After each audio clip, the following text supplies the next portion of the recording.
beneath the wide and watching sky, where the dust of the harmattan settles on the village of Kijiji, there grows a tree. And beneath that tree, a woman sells apples, red as a setting sun, sweet as a forgotten promise. But let me tell you, not all that is sweet nourishes the soul. This is the tale of Adanna, an orphan with a heart scoured by betrayal, and her aunt, Chinye, a woman whose pride was a poison she first drank herself. It is a story of a sacred river, a vengeful goddess, and a bargain sealed with the tears of the wronged. A story that asks, when you are given a seed of hatred, do you let it wither, or do you water it until it bears a terrible fruit?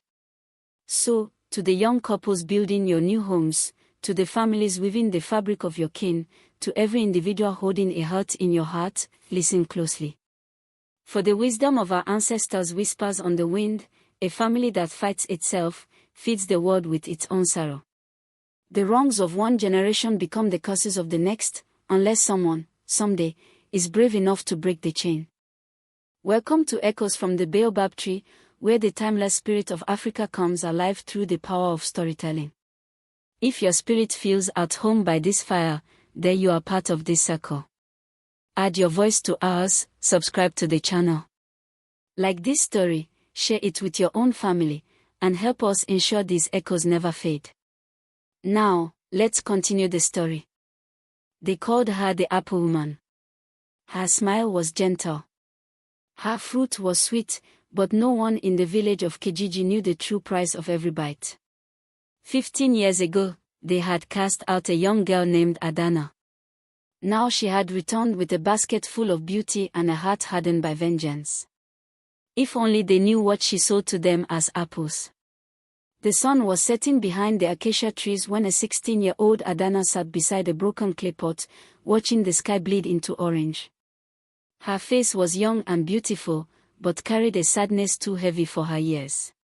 Adanna had lost everything. Her father and pregnant mother had died when their truck overturned on a treacherous road. That night, the neighbors found Adanna kneeling in the dust, staring at the spot where her parents had drawn their last breath.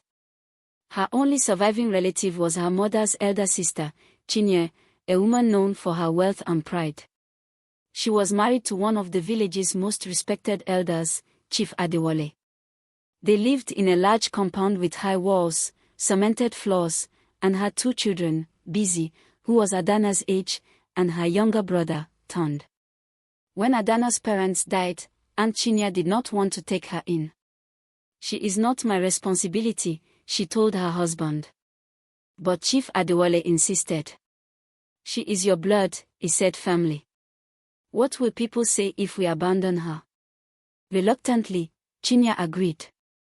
But from the first day Adanna entered that compound, she realized she was not welcome. She was given a thin mat to sleep on outside on the veranda. You will stay there, Chinya said coldly. This house is not a free lodge. Adanna's life became a story of pain. Every morning before sunrise, she fetched water from the well, swept the compound, washed piles of clothes, and cooked food she was never allowed to eat first. While her cousin Busy braided her hair or scrolled on her phone, Adanna scrubbed floors with blistered hands. You lazy girl. You eat my food and still move like a snail. Chinya's voice was a constant lash. When visitors came, Chinya would pretend to be kind. Adanna, my dear, bring more fufu for our guest, she'd say sweetly. But behind closed doors, the beatings came, leaving red marks on Adanna's skin. Adanna was supposed to be in school. She was in her first year of secondary school before her mother died. But when she begged her aunt, Chinya laughed. School for what? To waste my husband's money. You are lucky to be fed here. Don't be ungrateful. Adanna stopped asking. At night, she lay on the cold veranda floor and whispered, maybe tomorrow will be better. But tomorrow always brought more of the same. Chinya's hatred ran deep. Adanna reminded her of her sister, Neoma, more beautiful, more admired, the woman who had married the man Chinya loved. Seeing Adanna, Neoma's daughter, made that old jealousy burn hot. Like mother, like daughter, she told herself. I must remove this girl before she takes everything from me. So, Chinya made a plan. One evening, after Chief Adewale returned from his farm, he asked Adanna to prepare his bath water. As Adanna was in the bathroom, Chinya called from outside, "Adanna, come and dish out food for my husband." Adanna rushed out, colliding with the chief, who was walking to the bathroom in his towel. He caught her to prevent a fall. Immediately, Chinya rushed in and screamed, "You little witch! What are you doing with my husband? Is this what your mother taught you? It's not what you think, auntie. I slipped. Do not make excuses for her." Chinya shrieked at her husband. "This girl will pay." Chinya ran to the village square, crying and wailing. "Everyone, come. I took in my sister's orphan, and she tries to steal my husband." She painted a vile picture for the gathered villagers, embellishing the story until it sounded like a grave abomination. The villagers, enraged by the taboo, stormed the compound and dragged Adanna out. They wanted to stone her. Chief Adewale was silent, powerless against the mob's fury. Adanna pleaded and cried, but no one listened. Then, Chinya pretended to beg. "Please, my people, forgive her. She is the only daughter of my sister. Do not stone her." The villagers were moved. "You see how good your aunt is. But you cannot stay here.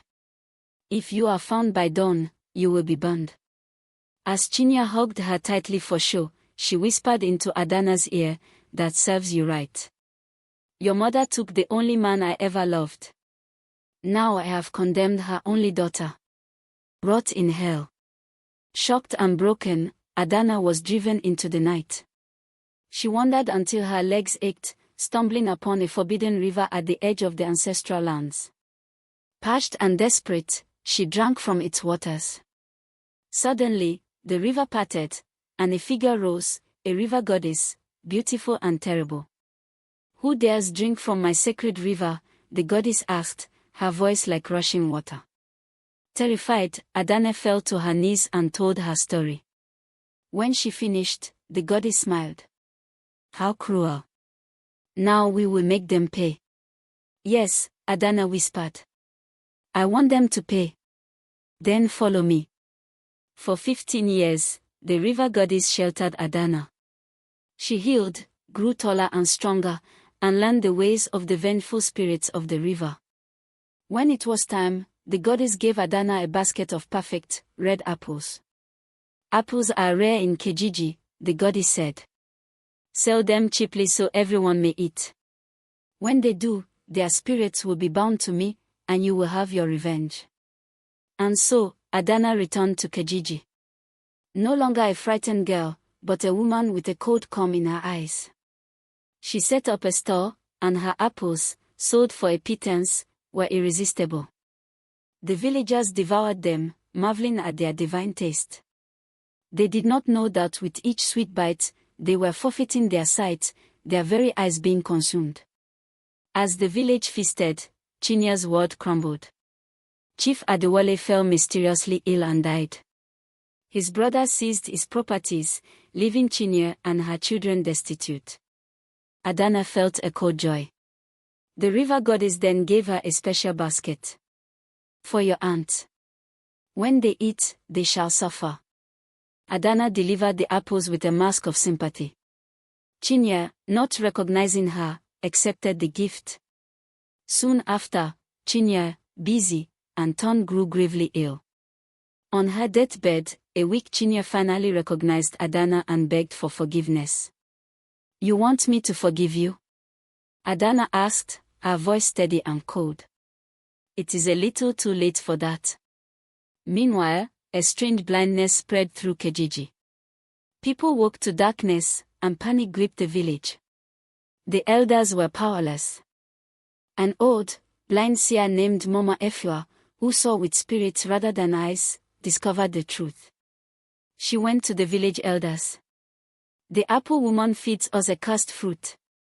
Those are not apples, they are the eyes of our people, plucked and cursed by the river goddess.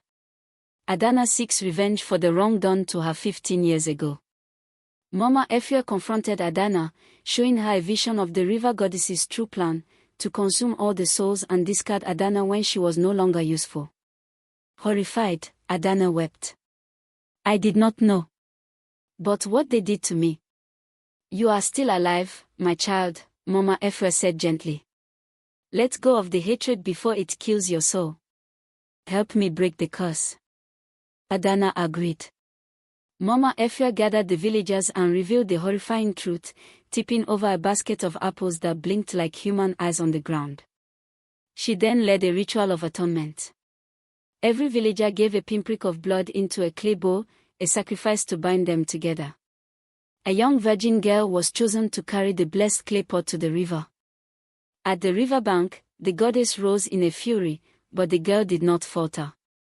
She poured the mixture of blood and clay into the water.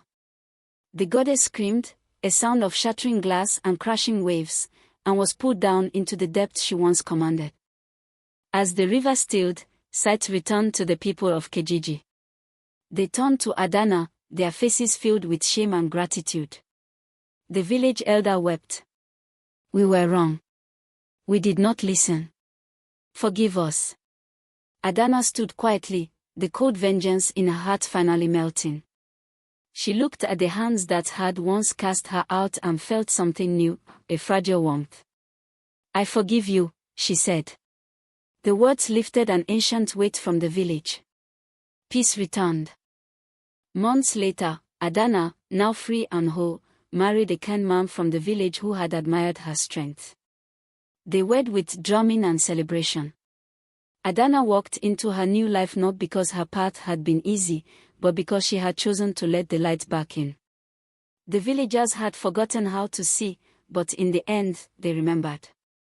Okay, but let's be real for a second, didn't Adanna basically become the villain? I mean, she wiped out an entire village, including innocent children, just because her aunt was mean to her. Wasn't that a massive overreaction? She was no better than the people who wronged her. Or what do you think? Let's know in the comment section.